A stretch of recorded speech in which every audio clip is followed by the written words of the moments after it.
All right, hey Chipola Nation, we're here with Coach Greg Franklin of the Lady Indians. How you doing, Coach? Good, brother. You? All right.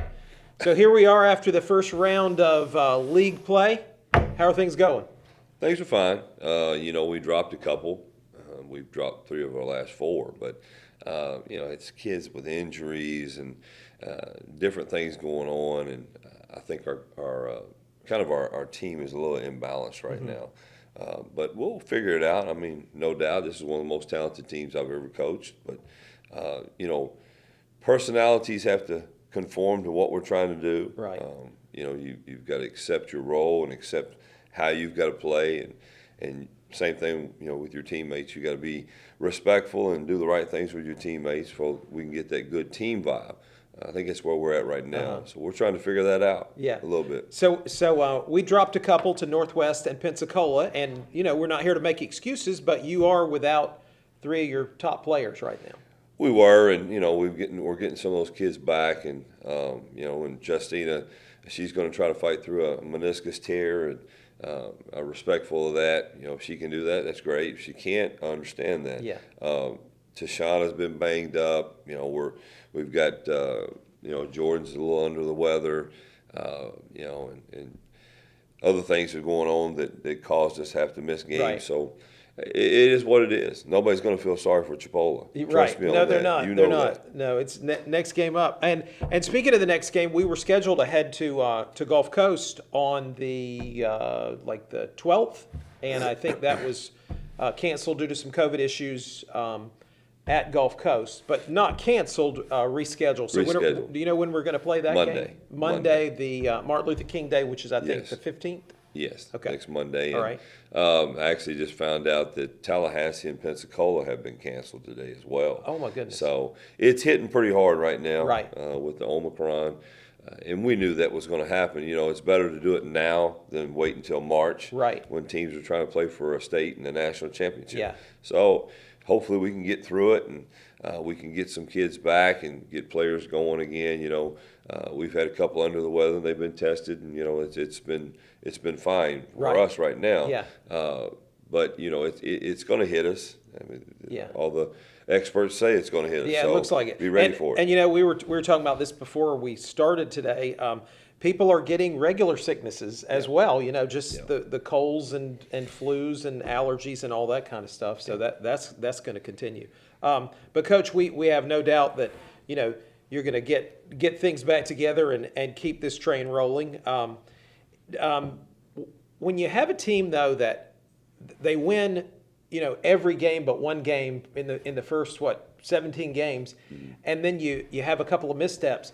Do you think that's a good learning experience for these kids? Okay. And I feel you where you're coming from. It can be, but it has to be a personal thing within each and every player has to say, okay, I need to be accountable here, and I need to take what I've done, not point fingers at other people or point fingers at a coach or point fingers at your teammates.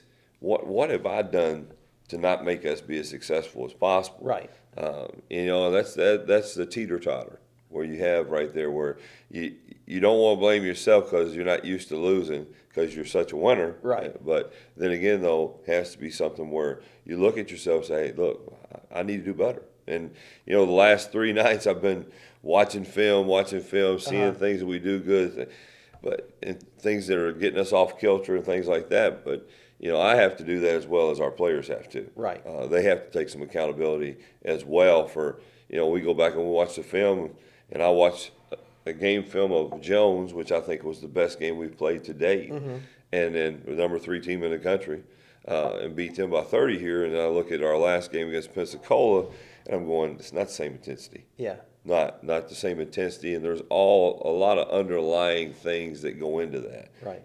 When you're carrying around a bunch of weight in your head and you walk out on the court that aren't really relative to what we're trying to do, but you're carrying all that weight around, it makes your body weigh down as well. Yeah. So we've had some conversations about that as well. I mean, same thing as me being a coach, I have to do my due diligence for my players, but they need to do their due diligence for themselves as well. That's Look right. inside. Yeah, that's right. That's right.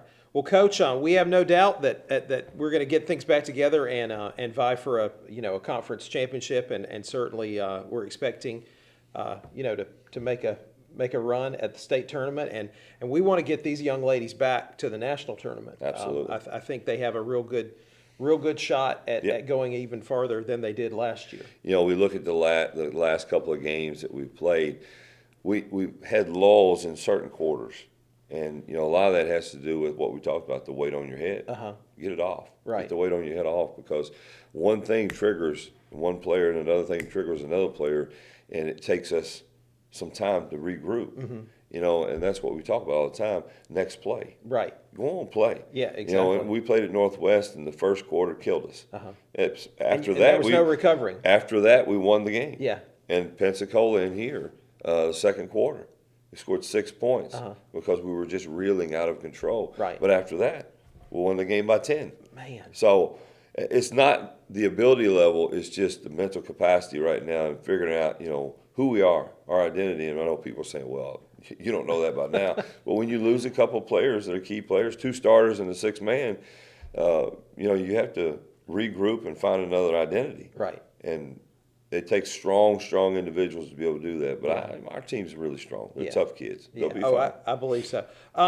It was interesting. John Rushing, the assistant athletic director, and I were talking about the end of the conference season. There was quite a space before the state tournament, and he indicated that was done intentionally for the COVID issues, so that if we did have some games that mattered, we would have time to play those games. Well, I did have a phone call from a fellow coach in the league, and they were saying, well, I don't know if we're going to be able to get all our games. And, of course, we will. Yeah. We played three games last week. Right. Just three games in 5 bang, days. bang in a row. So there's we're going to be able to get all of our games in, hopefully. Yeah.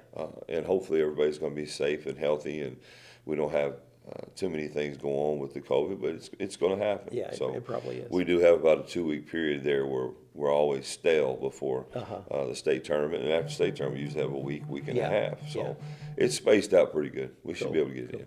All right, Coach. Well, so we're at Tallahassee next on January the 19th, right?